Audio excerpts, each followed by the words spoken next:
Can you talk about the Kentucky Rising protest? Yeah, just before Valentine's Day on Friday, I guess it would be in February 11th, 16 protesters, including the poet and philosopher and really celebrated author Wendell Berry, decided to go meet with the governor, Governor Brashear of Kentucky, who really outraged a lot of affected coalfield residents when he decided to be part of a suit to sue the EPA for doing its job. The EPA, after an 8-year hiatus under the Bush administration, finally has decided to start enforcing the Clean Water Act, which means you don't have a right, if you're a coal company, to dump your toxic waste into the waterways. You don't have a right to do all sorts of violations. And so they're starting to crack down in a very moderate way, by the way. It's not like the EPA is doing anything particularly radical. It's just beginning to return to its real role. And so you have sort of a new sagebrush rebellion. You have these Yahoo state governors and state legislatures who are searching for a scapegoat for their collapsed economies, their deficits, who are defending big coal at any cost, because obviously all of them are on big coal's bankroll. And so Governor Brashear, who's a Democrat, actually was part of a suit to sue the EPA. And not only that, he's done little to nothing to rein in the incredible violations of big coal companies in eastern Kentucky. So these residents and authors, people like Wendell Berry and the great novelist Silas House was there. There was a retired coal miner and coal mine inspector.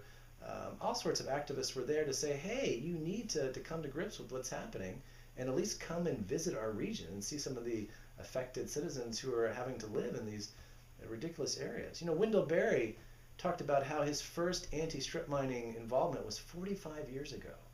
And I think a lot of us think mountaintop removal is new, but it's not. It's been going on for 40 years. Right. Strip mining has been going on for over 150 years. And it's something that we've really fought and fought and fought again. The first bill to stop strip mining was in 1941. We had an incredible anti-strip mining movement in the 1960s and 70s. And Jimmy Carter actually campaigned to end strip mining. But he did a sort of a last 11th hour compromise in 1977. And once again sort of set this precedent to try to regulate strip mining instead of abolishing it once for all.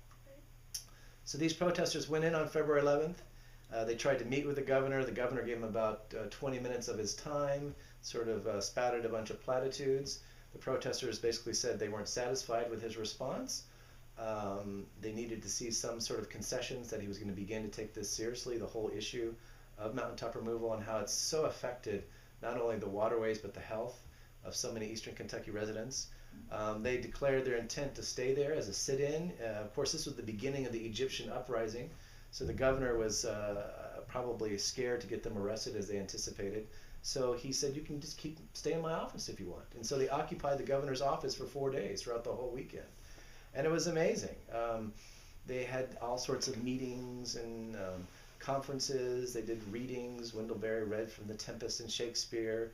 And they really sort of strategized on where the anti-mountaintopper movement should go while the nation began to watch in. And I was there as a journalist to cover it, to interview them. On Sunday I went and interviewed Wendell, interviewed some of the other participants to really understand, what's next. But more importantly, to ask the question like Martin Luther King did, is to say, why can't we wait? What's the sense of urgency? And they really answered that people are dying now in the coal fields, that we have an incredible healthcare crisis. Far beyond just blowing up mountains.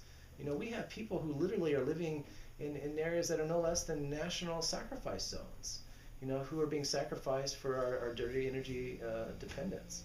And I think these folks have really reached the point, like we did in the civil rights movement and the labor movement, that they simply can't take it anymore, and they've got to go to measures like civil disobedience to bring it to a head.